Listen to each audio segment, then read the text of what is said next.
Badan Penerbangan dan Antariksa Amerika Serikat atau NASA baru-baru ini mengumumkan bahwa telah berhasil menangkap rekaman ledakan suar matahari. Peristiwa suar kelas X itu terekam oleh Solar Dynamics Observatory milik NASA saat meledak dari bintik matahari bagian bawah pada pukul 9:25 EDT atau 1325 GMT pada Selasa 3 Mei 2022. National Oceanic and Atmospheric Administration atau NOAA mengklasifikasikan suar matahari dari kelas A hingga X berdasarkan intensitas sinar X yang dilepaskan. Suar kelas M termasuk ledakan matahari berukuran sedang dibandingkan dengan suar kelas C ataupun suar kelas X yang lebih besar. Kelas X menunjukkan suar yang paling intens, sementara nomornya memberikan lebih banyak informasi tentang kekuatannya. Misalnya kelas X2 2 kali lebih kuat dari kelas X1.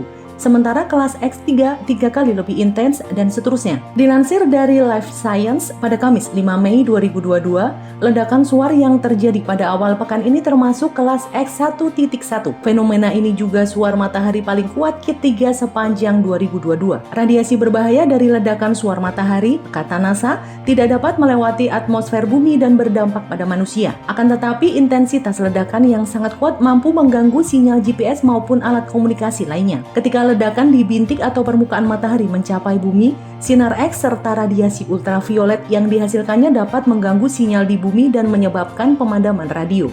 Pemadaman radio tercatat dialami di sejumlah wilayah yang terpapar matahari selama ledakan suar terjadi. Berdasarkan siklus 11 tahun, para astronom menyebut aktivitas matahari telah mengalami peningkatan yang sangat pesat. Jumlah aktivitas di bintik matahari menurut laporan NOAA turut meningkat hampir 2 kali lebih besar dari yang diperkirakan. Peningkatan aktivitas di matahari ini mengakibatkan pelepasan gelombang plasma energi tinggi dan ledakan sinar X yang menghantam medan magnet bumi. Bahkan beberapa waktu lalu badai matahari menyebabkan satelit Starlink milik SpaceX rusak dan jatuh ke atmosfer. Fenomena itu juga memicu pemadaman radio serta memunculkan aurora di sepanjang Pennsylvania, Iowa, dan Oregon. Aktivitas matahari diperkirakan akan terus terjadi dan meningkat hingga mencapai kekuatan maksimumnya pada 2025 mendatang. Peristiwa itu dapat memicu lebih banyak badai matahari di malam hari, sedangkan aurora akan terlihat lebih jauh ke arah selatan dibandingkan biasanya. Sebab medan magnet bumi sedikit mengalami tekanan karena gelombang partikel berenergi tinggi hingga melepaskan energi dalam bentuk cahaya untuk menciptakan warna-warni aurora di langit malam.